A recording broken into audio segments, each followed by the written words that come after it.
عبد الحميد مهري العملاق الجزائري هذا قال قديما: هذا زمن الرداءة وللرداءة أهلها.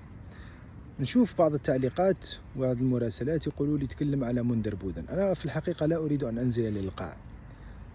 يقول لك الضرب على التبن ينسى الشعير. نتكلم على من وضع بودن ومن عين بودن ومن يضع هذا الفولكلور السياسي لكي يعبر عن واقع المجتمع السياسي الجزائري أو الشعب الجزائري، وحاشا للشعب الجزائري بنضاله ونخبه ومواطنيه وشعبه وتاريخه، وهو أن تمثله هذه الأبواق هذه.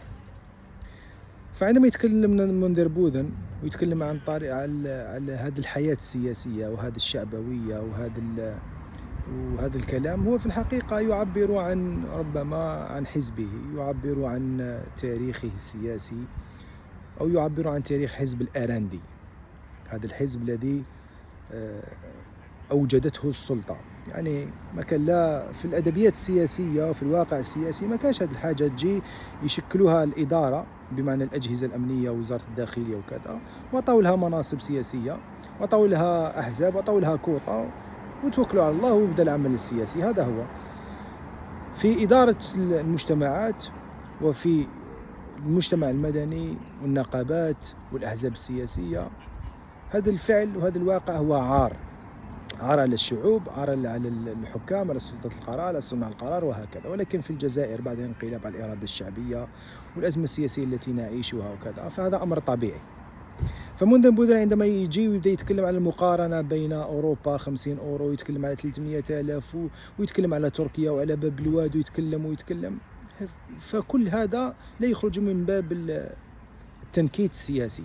فما تعتبروش أنه وش راهو يدير هذا منذر بودن، يعني يعبر عن واقع النخب الجزائرية ولا الحياة السياسية في الجزائر. لا، يعبر عن من يحكم، يعبر عن من وضعه، يعبر عن من يعني جعلهم يتكلمون، يعبر عن مستواه، يعبر عن الفكرة السياسية التي تتبناها هذه الأحزاب، يعبر عن الرداء التي نعيشها وهكذا.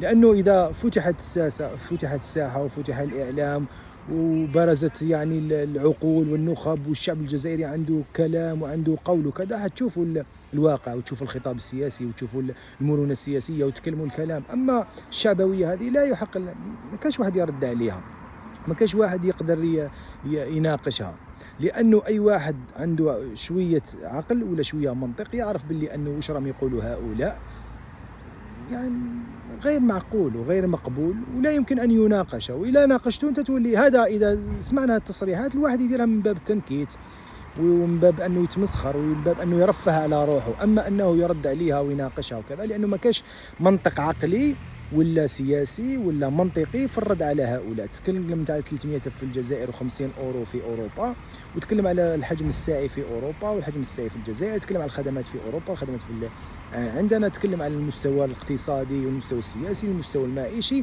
ثم تقارن. هذا هو. ولكن كما يقول لك الزمان زمانهم وخليهم يلعبوا على كل حال. ولكن الخوف كل الخوف أنه ما بعد هؤلاء، لأنه هذا الركاكة وهذا الشعبوية وهذا المستوى الضعيف في الحقيقة يمهد لصعوبة مستقبلية، مش راح تكون الأمور سهلة، ورم يزيدوا يعني يمتنوا في واحد العقلية البريكولاج، وهذه يعني عندها تحديات كبيرة على مستوى الدولة وعلى مستوى الشعب وعلى مستوى المنطق وعلى مستوى العقل وهكذا. المهم ديروهم تحريشة وما كان لا تحطوهم بالكم في المعيشة ولا كاش ما للسق هدف. هذا السلام عليكم.